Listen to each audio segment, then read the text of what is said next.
Je n'ai que 5 minutes pour traiter du budget de l'agriculture, l'alimentation et la forêt. Je crains de devoir être extrêmement succinct. Allons-y. Agriculture. Un paysan se suicide tous les 2 jours. Un tiers dispose de moins de 350 € pour survivre. Ce bilan est nul. Ce budget aggravera les choses et les accords de libre-échange n'arrangeront rien. Alimentation. La malbouffe généralisée répand des épidémies caractéristiques dans notre population. Depuis le début des années 2000, il y a 2 fois plus d'obèses et 50% fois plus de diabétiques en France. Vous aggraverez cette mauvaise pente par le laisser-faire dans l'agroalimentaire. Pour l'heure, mon propos va se concentrer, c'est le cas de le dire, sur la question de la forêt, en commençant par ceux qui la travaillent. 50 suicides depuis 15 ans. Dont le dernier, vendredi dernier. La malédiction des ouvriers bûcherons, c'est aussi une espérance de vie de 62 ans, 20 ans de moins que le reste de la population française. Pourquoi? Pourquoi les suicides? Pourquoi cette espérance de vie moins grande?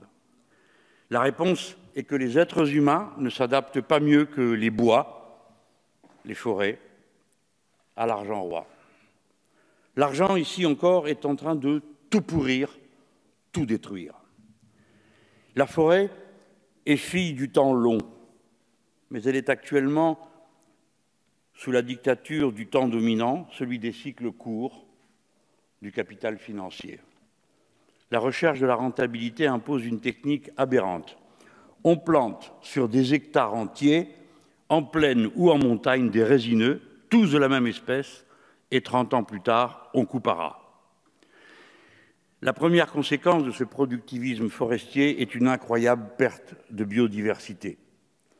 Sols acidifiés, paysages uniformisés, voilà le bilan. Désormais, plus de la moitié des forêts françaises, plus de la moitié, sont composées d'une seule essence. Et bien sûr, ce sont des écosystèmes variés, endémiques, entiers, qui sont détruits. La France est une grande nation forestière. Les forêts recouvrent le tiers de notre territoire. C'est donc un bon sujet pour qui s'intéresse à l'avenir du pays.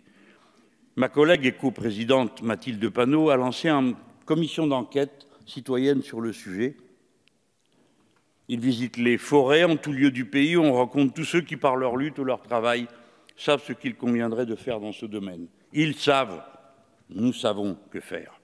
Une nouvelle sylviculture est à inventer.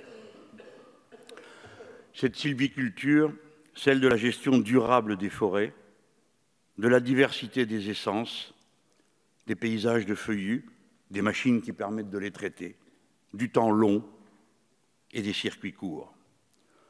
Nous ne pouvons atteindre ces objectifs qu'à la condition d'affirmer le rôle de l'État, qui a toujours été déterminant dans la gestion de la forêt française et qui va dans la forêt de Joux pour y voir les sapins plantés par Colbert il y a 3 siècles pour la Marine nationale.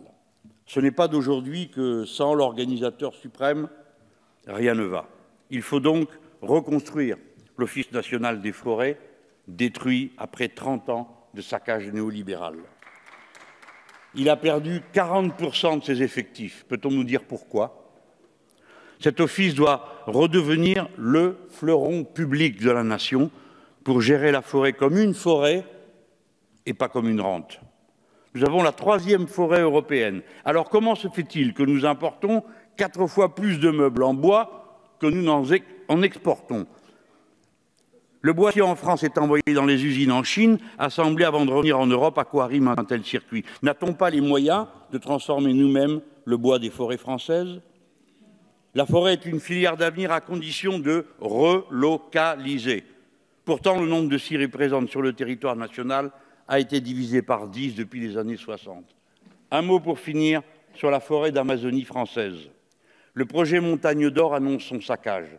Sans changement, dans 2 ans, le palier sera franchi d'une bascule irréversible.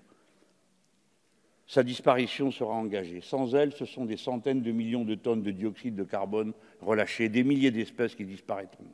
Toutes choses sur lesquelles on ne peut pas mettre un prix. Votre budget ne sert aucun de ces objectifs raisonnables. C'est pourquoi nous voterons contre. Merci, chers collègues.